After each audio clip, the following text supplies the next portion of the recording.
Sustainable development is very important to be sustainability and then on all other sectors.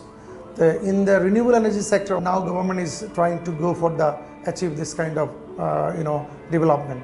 Chinese investment, also financing is helping the renewable energy sector.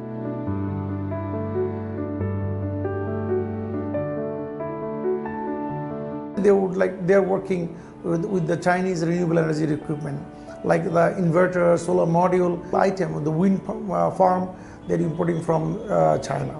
Many Chinese companies working with our members together jointly to develop the wind farm and solar farm and also the other renewable sectors.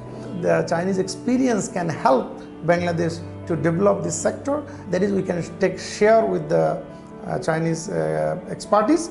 That really big help for us. It's a very good opportunities for Bangladesh people.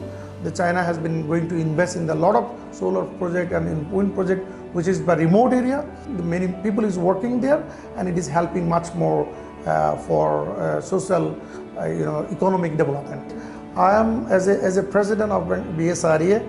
I would like to invite Chinese investor to invest in Bangladesh, to support to the Bangladesh economy, and that is really good future for investment in Bangladesh, I believe.